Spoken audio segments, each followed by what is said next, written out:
You're watching TVC Breakfast. It's time for us to see the headlines across Nigerian newspapers now, and to make sense of all of this on a wonderful Friday like this, I have Sesan Okunade, chartered accountant and public affairs analyst, with me here in the studio. Sesan, good morning. Good morning, Mike, and thank God it's Friday. Thank God it's Friday. Yeah, good to see you. My pleasure. Great.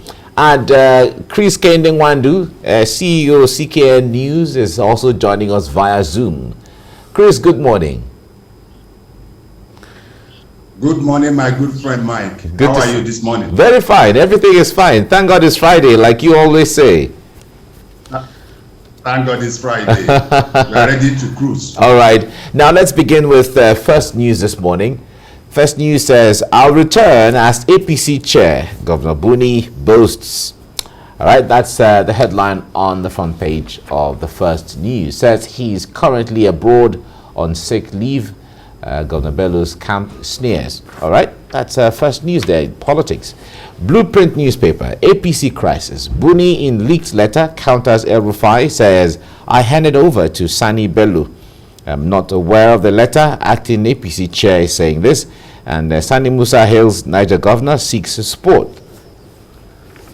That's a Blueprint newspaper there. All right. The Punch newspaper is next, and it says 208 court cases threaten APC convention. Buni fights back. 9 cases challenge interim panel, seek indefinite postponement.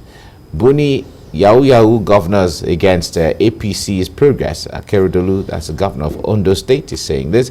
Yobe governor wrote Bello to act while abroad for treatment, states the letter. Okay, that's the Punch newspaper. Daily Sun is next, and he says APC freed from Yahoo Yahoo governors. Akeredolu is saying this. Accuses Buni of trying to supplant Buhari's will. Boasts no court order can stop party's convention. Fresh doubts over March 26 date. Buni's letter transmitting power to Bello surfaces. Okay, that's a Daily Sun. From there, let's go to Nigerian Tribune. Convention crisis. Yahoo Yahoo governors backed Buni. Akeredolu alleges as Buni's letter transferring to Bello surfaces. I did not get any letter from Buni. That's the Bello. Governor Bello is saying this. After 7 years of APC in power, Tinubu says we'll still have a lot of work to do. Okay, Yahya Bello is shield of APC in Nigeria. Senate President is saying this. All that different opinions on the front page of the Nigerian Tribune. From there, let's go to the Vanguard newspaper. APC crisis is the focus here. Yahoo Yahoo governors backing Buni. Governor Akeredolu is quoted as saying this. Bello's camp counters Buni over transfer of power. The APC must not become like other parties. Tinubu is saying this. And more doors open for advice, constructive engagements. Governor Bello is saying this. And anti-Buni forces working to frustrate March 26 convention. Governors betrayed Buni, stabbed him in the back in the sick bed. All right. All this on the front page of the Vanguard. The Nation is next. Buni Malami Emefiele to confer with Buhari in the UK. Yobe Governor Sani Bello differ on transfer of functions. Tinubu is saying party should remain democratic. All right, that's what the Nation newspaper has. Daily Trust is next, and it says INEC to Niger governor, we're not aware of leadership change in APC. Bello denies receiving Buni's handover letter. APC will collapse if INEC fails to constitute convention committee, NEC rather. If NEC fails to constitute a convention committee, Marafa is saying this. All right. Daily Times is next. All indices of bad governance starkly evident in Nigeria. Jega is quoted as saying this has the government appearing incapable of discharging primary responsibilities. All right. All indices of bad governance starkly evident in Nigeria. That's what Atahiru Jega, former INEC chairman, is quoted as saying. This day is next. First time in 22 years of democracy, Senate goes against agreement reached with sitting president. First time In 22 years of democracy, Senate goes against agreement reached with Senate sitting president as lawmakers throw out Buhari's request to amend contentious clause 84, which abridges constitutional right of appointees to vote and be voted for. Okay, that's on the front page of this day. This news director's next deregulation is the focus here. Diesel price hits 750 naira per liter across Nigeria. Notifications they are supposed to get before certain times. You know, there are different specifications as to letting them know 21 days before the convention, you know, notifying them of a convention, and from things like that, as the case may be. We recall that the inability of the APC to meet certain deadlines in last election robbed them of Zamfara State, robbed them of River State, and all of that. What lessons are we supposed to be learning as a people? We're not members of the party, but these are the things that shape the kind of democracy we're running. Mike, it should be one lesson APC is learning. We are just spectators. We've taken our seats by the ringside as trying to see how this bout. I don't know whether it's a 10-round bout or a 5-round bout or 3-round bout. It's going to bet. We've taken our VIP seats around the ring as spectators to see how APC will be able to wriggle itself out of the problem it finds itself. And it's quite unfortunate that within themselves, they are trying to throw themselves under the bus. And I hope this is not a problem for good.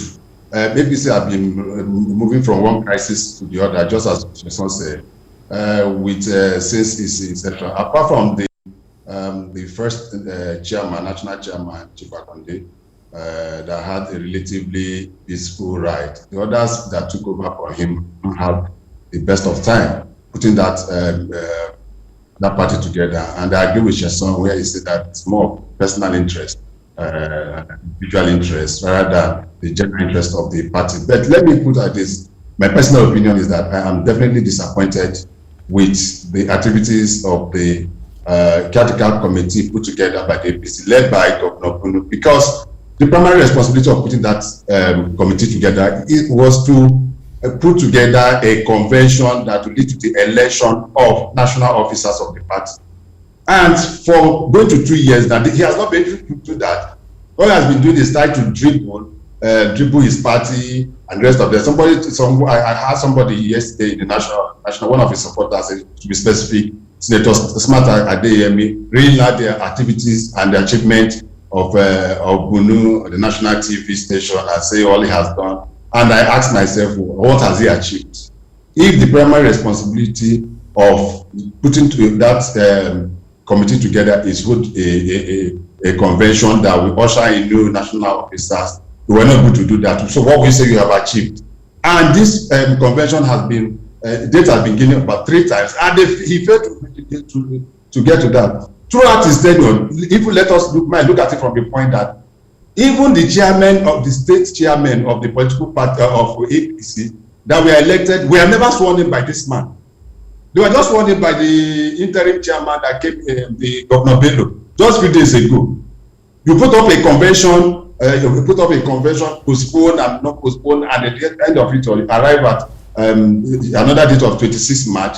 And by the time he was leaving for his medical checkup or wherever, he couldn't put anything in place towards that. We were talking about the convention committee, and they raised over 1,000 committee members.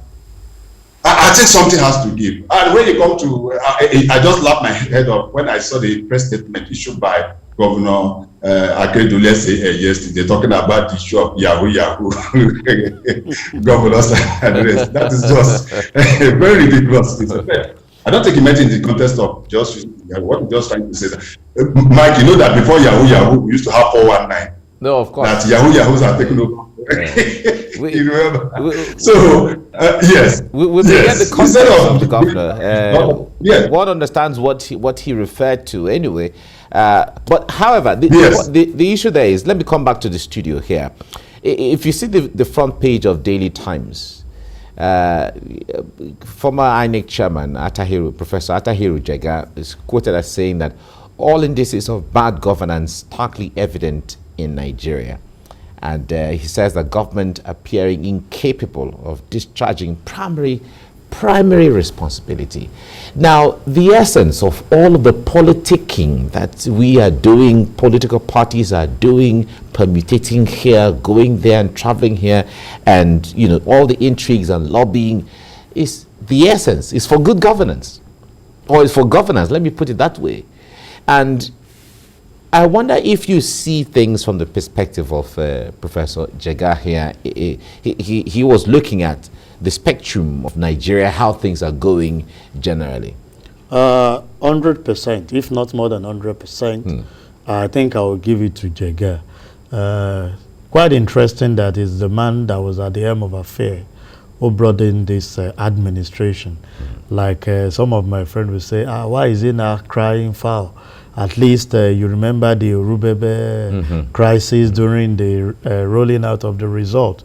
But truth be told, I think if you look at the primary responsibility of this government as entrenched in the Constitution, is two fundamental things: providing security and good welfare for an average citizen of the country. And by my own personal understanding, this administration since 2015 has failed outrightly. Insecurity pervades here and there. You can understand, it's still in the public domain of a lady that was killed. Everybody's insecure. You go around the state, you cannot move safely. You cannot even move at night.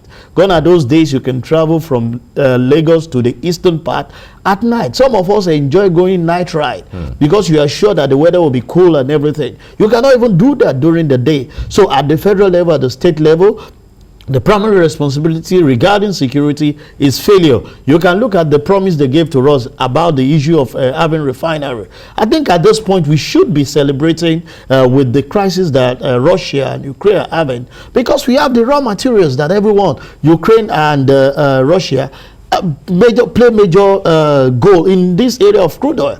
America is running after saying let's visit Venezuela. I think at this point, if we have had ourselves together, countries should be visiting us. We should not be buying diesel at over 700 because it's deregulated. Petrol is not regulated. People are buying at 200, 220, 250 when the major raw material to process this is there. And one of the promises given by this administration, if I'm not wrong, is to provide us with refinery. You can imagine if we are refining some of this product. I think what we'll be just be doing is to say, guys, can we have more of this to to be pumped out? All right. And we can make more money. More money are coming in from crude oil, but we are getting in profit day by day because the cost of some of these things that are being processed keep increasing on our part. It's an aspect you have looked into. However, some people would argue that the government is able to invest in heavy infrastructure. We have the rail service going on. On what we don't still ride on.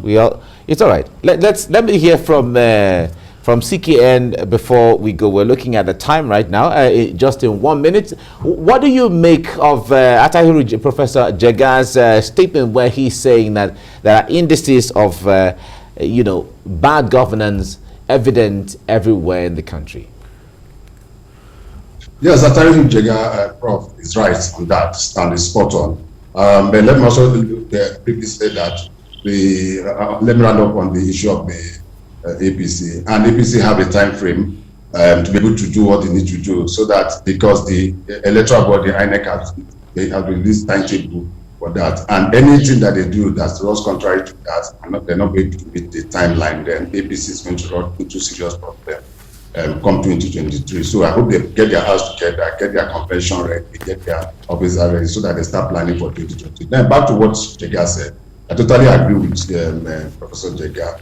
Governors have been thrown to the dogs, and you are talking of infrastructure, Mike, yes, you are talking about railway. Didn't you see the train that stopped yesterday? We were all embarrassed. I wasn't on that train, but I was highly. When I saw that video, Mike, let me on the mic, Mike. We were all embarrassed. So we were looking for drops of diesel to fuel each that shows other. how far we've gone. So it's rather unfortunate. Yes, we are developing infrastructure, but I know we can do more. We can do far better than we do. And the problem is that the way we select our leaders or elect our leaders, most of the people who have since 1919 don't have the best interest of Nigeria at heart, and which is why we find ourselves where we are. Until we're able to get the right people to do the right job, then we'll continue to find ourselves where we are present. It's quite unfortunate, but spot on. Professor Jega was right on that. All right. Chris kehinde-Nwandu, thank you very much for your time on the program this morning. Thank you. Thank you very much, and do have a nice weekend. And you too. Well, Sesan Okunade, thank you very much for coming as well. My pleasure to be here. Thank you. Splendid weekend. Thank you. Enjoy the weekend. Same to you as well.